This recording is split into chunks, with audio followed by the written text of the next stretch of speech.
Hey guys, good evening. I think this is the first video I'm doing in the month of February. This is the month of love. Obvious, ni mwezi wa mapenzi.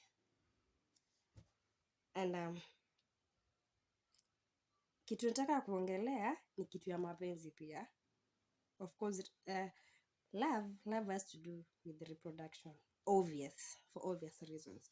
So, I went to read this thing, and why I went to read it is because my mama challenged me that question. She asked me, "Do you know how old you are?" I'm like, "Yeah, I'm aware." And then the next question was like, "When are you planning to have a baby?" I told her, "Mom, the body is willing, but the soul is denying." The soul is still in denial, not really, but I feel like it's something you need to plan. You just can't wake up and be like, "Yeah, let's get a baby." Anyway, so I think my mom made a joke. Akaniambia, "Utafika menopause kama bado hujazaa." I asked her, kwani menopause inakuja na miaka 10? Inakuja na 20 years. 20s uko menopause already. Like hapana, unajua unashinda, there's that reproductive age, but it is always said that the reproductive age is it 25 to around 36 or something. But anyway, it's going to pressure cause I'm in mid 20s, so whatever happens, inshallah to that. So she challenged me with that thing, and then I felt like I need to read about menopause. Let me just read about menopause. I took for those of you who are medics, or for those of you who are doing health related courses, you've come across this book called Rose and Wilson, Anatomy and Physiology. It's one great book. Ni ngumu, sitadanganya. Mimi anatomy imenihangaisha mpaka saizi. So nikafungua page 450, the reproductive system, that is where menopause is, and it gave me a lot of questions. Nikaanza kufikiria marriages fulani, nikaanza kufikiria watu fulani, couples fulani. I'm like, anyway, you choose your own life. Okay, straight to the point. I'm reading menopause, in quotes, menopause. Okay, menopause usually occurs between the age of 45 and 55. You can have early menopause, you can have late menopause, and sometimes I think it also depends with when you started your periods. I don't know if it's a factor, but based on the kind of discussions I've had with different people, especially my old people, mtu anakwambia nilikuwa na periods zangu zilianza mapema, so my menopause came earlier. Some said my periods came late and my menopause came early. I think it's a hormonal thing at the same time. So usually comes between the age of 45 and 55, making the end of childbearing period. That is in women. Men never go for menopause. Sijui kama wana go for. Me, I've seen 70-year-old men giving fathering their babies. So not really. So it's something to do with us women. So between the age of 45 and 55, so actually sijafika hapo, lakini kuna wengine, I know someone who gave birth at the age of past 45. So menopause yake meaning ili come late, just trying to quote the period. Okay, it may occur suddenly or over a period of years, sometimes as long as 10 years. Wow. And is caused by change in sex hormone levels. The ovaries gradually become less responsive to follicle stimulating hormone and the luteinizing hormone, and ovulation and the menstrual cycle become irregular, eventually ceasing.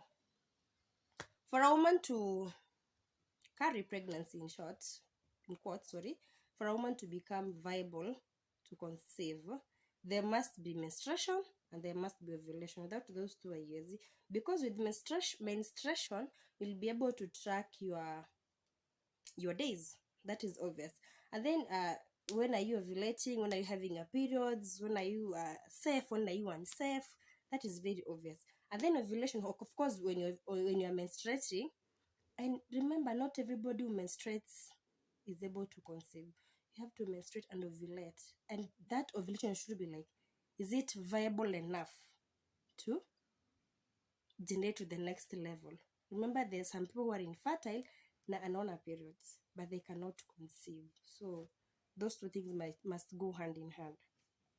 Okay. Several other phenomena may occur at the same time, including what are the things that can occur that are prone to take place or to happen during menopause. Umefika sasa menopause, umegonga ile miaka ya you cannot have babies anymore, you're not seeing your periods and such kind of things. Short-term unpredictable vasodilation with flushing, sweating and palpitations, causing discomfort and disturbance of the normal sleep pattern. Kwani pia ni kazi? Ni stress, tena stress zingine. Imagine umetoka stress za periods, stress za kuzaa watoto, and then you're going for menopause. Kumbe pia menopause it is smooth path. There's some things that takes place in your body.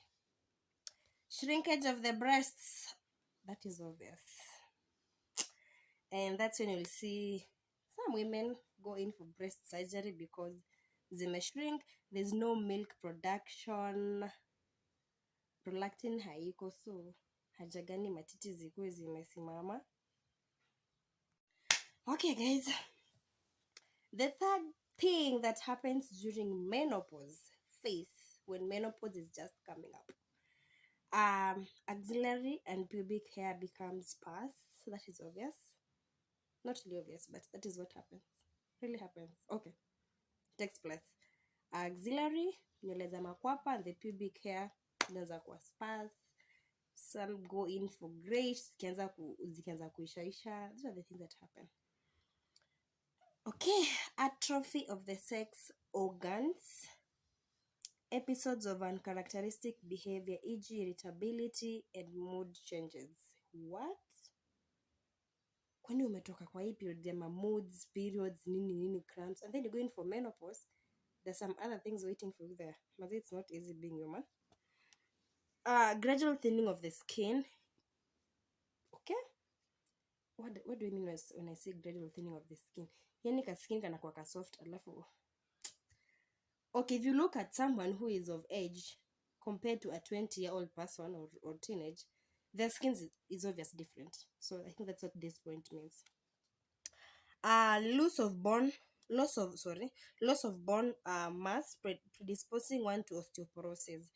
That's when you will get this kind of arthritis, osteoarthritis, like joints zinauma, nini.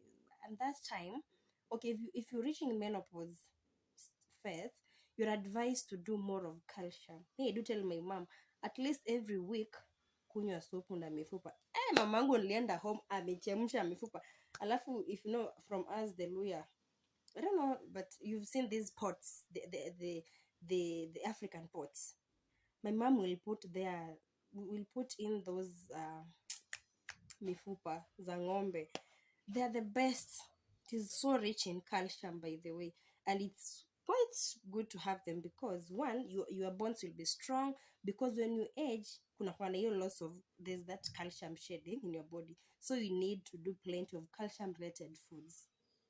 Don't go in for those calcium care, cal care, whatever, those madawa. Sometimes pia madawa si nzuri, so just do foods. Hizo bone soup, they're the best. My mom does them and I'm a happy person because I advised her, and lately she's been telling me hata siku siumu na miguu sana, joints, you see those joints, knee, mikono huku, mgongo, because calcium is shedding off. Why? Because alisha hit menopause, lakini hajazeeka sana. Okay. The next point is slow increase in blood cholesterol level that increase the risk of cardiovascular diseases in postmenopausal women to that in male of the same age. This is like a high risk again. High risk patients, menopause. Women at the menopause, they're more at risk of having this cardiovascular because cholesterol levels ziko juu sana. So in other words, pia nafaa upunguze kula mafuta mengi because too much of it, they'll go bound around your heart, causing these type of diseases. That's all. It's very interesting. I mean, mom, stop telling me itafika menopause, itafika. But it's amazing. You can tell if your mom is in the menopause phase, advise her to do more of calcium, more of vitamins, more of potassium, and not too much of proteins because of the cholesterol levels, which can expose her to cardiovascular, heart-related problems. I think that is it, guys. It's quite interesting to learn about menopause. I didn't know about the episodes of uncharacteristic behaviors. I mean, you're hitting menopause and you're having mood swings. Hey, kumbe I have to understand. Sometimes you just wake up, mamako hataki kuongelesha. I'm not saying my mom, but sometimes maybe. But right now, at least I know. So I know how to handle it. Such. Yeah, that marks the end of my video. Today is when? Should be 7th. Yeah. And I'll see you on my next video.